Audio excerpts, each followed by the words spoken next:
Good morning, students. Today we are going to learn how to solve questions of unseen passage. But before it, first we will see what is the difference between seen passage and unseen passage.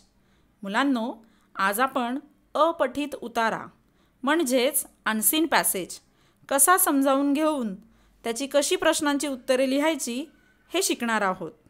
त्याआधी आपण scene व unseen passage यामधील फरक समजावून घेऊयात.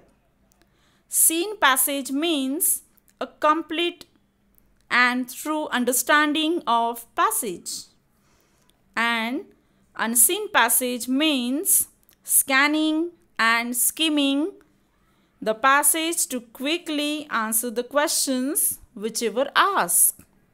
Seen passage म्हणजे असा passage की ज्याचा आशय माहीत आहे किंवा तो पॅसेज कशा संदर्भात आहे हे माहीत असणे, म्हणजेच आपण त्या पॅसेजविषयी फॅमिलियर असतो.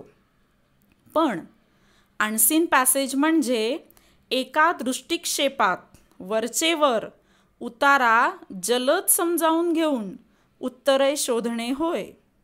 आणि यालाच आपण स्कॅनिंग आणि स्किमिंग असे म्हणतो. आज आपण अनसीन पॅसेजद्वारे शिकणार आहोत.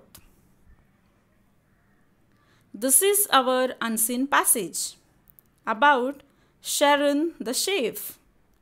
Let's start it. This is Sharon. She is a chef. Every day she gets up at the 7 o'clock in the morning. At the market she buys lots of food. She finishes work at 9 o'clock. She plays computer games for an hour and then she goes to bed. After reading this passage, we get little idea of it. This passage tells us about Sharon, the chef's daily routine and about her work. This is called as scanning and skimming.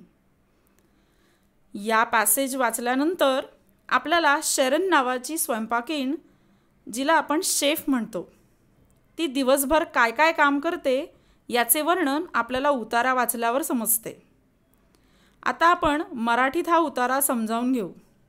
पहिल्या 2 ओळी. This is Sharon. She is a chef. She is short and pretty. She works in a restaurant. She cooks for people. ही Sharon आहे. ती स्वयंपाकीण आहे. ती उंचीने कमी पण सुंदर आहे. ती एका रेस्टॉरंटमध्ये लोकांसाठी जेवण बनविते. Next paragraph. Every day she gets up at 7 o'clock in the morning. She takes a shower and puts on her clothes. She doesn't eat breakfast. She drinks coffee with milk. At 8 o'clock, she drives to the market. दररोज सकाळी ती 7 वाजता उठते. त्यानंतर ती स्नान करून तिचे आवरते. ती नाश्ता करत नाही, पण दुधाची कॉफी घेते. आणि 8 वाजता ती बाजाराला जायला निघते. ती स्वतः ड्राईव्ह करते. Next passage. At the market she buys lots of food. She buys fruit, vegetables and meat. Then she goes to the restaurant. She cooks lunch from 12 o'clock to 3 o'clock. Then she takes a break. And at 5 o'clock, she starts to cook dinner. She cooks pasta, pizza, and steak for lots of people. बाजारात ती भरपूर खाद्यपदार्थ खरेदी करते. ती फळे, भाजीपाला आणि मांसही खरेदी करते. बाय म्हणजे खरेदी करणे. फ्रूट म्हणजे फळे, व्हेजिटेबल्स म्हणजे भाजीपाला आणि मीट म्हणजे मांस. त्यानंतर ती रेस्टॉरंटमध्ये जाते. तिथे ती दुपारी 12 ते 3 वाजेपर्यंत जेवण बनवत असते. थोडा वेळ ब्रेक घेते आणि पुन्हा 5 वाजल्यापासून ती रात्रीचे जेवण, ज्याला आपण डिनर म्हणतो, ते बनवायला सुरुवात करते. ती लोकांकरिता पास्ता, पिझ्झा आणि स्टिक बनविते. पास्ता, पिझ्झा हे तुम्हाला माहीत आहेत, पण स्टिक म्हणजे काय? तर मांसाचा छोटा तुकडा किंवा माशाचा छोटा तुकडा जो टिक्की स्वरूपात फ्राय केला जातो, त्याला म्हणायचं stick. So we are moving our next paragraph. This is our last paragraph. She finishes work at 9 o'clock. She is very tired. She drives home and takes a shower. She plays computer games for an hour and then she goes to bed. ती तिचे काम रात्री 9 वाजेपर्यंत संपवते. ती अतिशय दमलेली असते. ती घराकडे निघते आणि घरी आल्यावर फ्रेश होऊन पुन्हा ती 1 तास कम्प्युटर गेम खेळते आणि त्यानंतर ती झोपायला जाते. हे झालं या अनसीन पॅसेजविषयीची माहिती. आता आपण यावर आधारित प्रश्न उत्तरे पाहूयात. So let's start with our questions which is related with our unseen passage. Our first question, what's her name? तिचे नाव काय आहे? So our answer is Sharon. Second, where does she work? ती कुठे काम करते? And our answer is in a restaurant. Next question, is she tall? ती उंच आहे का? No, she is short.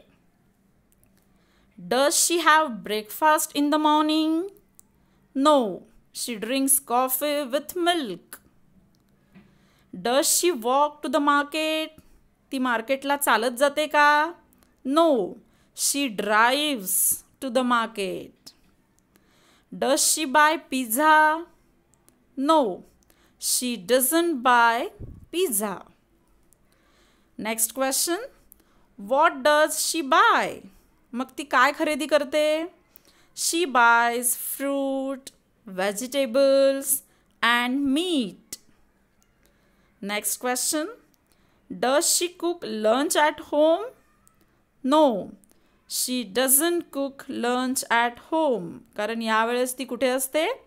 रेस्टॉरंटमध्ये असते. What does she cook in the evening? She cooks pasta, pizza and stick. Number 10 question. Where does she buy food? ती सगळे अन्नपदार्थ किंवा हे खाद्यपदार्थ कोठे खरेदी करते? At the market. She buys lots of food. Next question. What time does she have a break? बघा काय विचारलाय प्रश्न, की ती कुठल्या वेळेत विश्रांती घेते किंवा ब्रेक घेते. आपण अनसीन पॅसेज पाहत असताना आपल्या असं लक्षात आलं की ती 12 ते 3 या वेळेत ती दुपारचं जेवण बनवत असते आणि पुढचं जो काही रात्रीचं डिनर आहे ते ती 3 ते 5 पर्यंत तिला मधल्या वेळेत त्यांनी काहीच तिथे उल्लेख केलेला नाही आहे. आणि पुढचं डिनर ती कधी बनवायला सुरुवात करते? 5 वाजता. म्हणजेच 3 ते 5 या वेळेत ती काय करते? ब्रेक घेते. म्हणजे आपण उत्तर काय लिहिणार आहोत? She take her break between 3 to 5 o'clock. And the last question, what time does she go to bed? आता इथे त्यांनी प्रश्न असा विचारला की ती कुठल्या वेळेत झोपायला जाते किंवा कधी झोपते. तसं आपल्याला टायमिंग या पॅसेजमध्ये काही मेन्शन केलेलं नाही आहे, पण एक ॲक्टिव्हिटी दिलेली आहे की ती ॲक्टिव्हिटी केल्यानंतर ती झोपते. कोणती ॲक्टिव्हिटी आहे ती? After playing computer games she goes to bed. So students, in this way we can answer 12 questions. मुलांनो, तुम्ही पुन्हा एकदा हा पॅरेग्राफ वाचा आणि हे 12 प्रश्न आणि त्यांची उत्तरे लिहून काढा.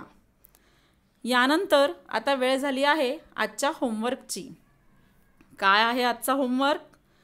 तर तुम्हाला या स्लाईडमध्ये जो अनसीन पॅसेज दिसत आहे तो तुम्ही नीट वाचणार आहात. पुन्हा तुम्ही स्कॅनिंग आणि स्किमिंग या मेथडद्वारे तो समजून घ्या, तो वरचेवर अभ्यासून घ्या आणि मग विचारलेल्या प्रश्नांची उत्तरे लिहून काढा. म्हणजेच आज तुम्ही 2 अनसीन पॅसेज जे पाहिलेले आहेत त्यांची प्रश्न आणि उत्तरं असं व्यवस्थित छान तुम्ही लिहून काढणार आहात.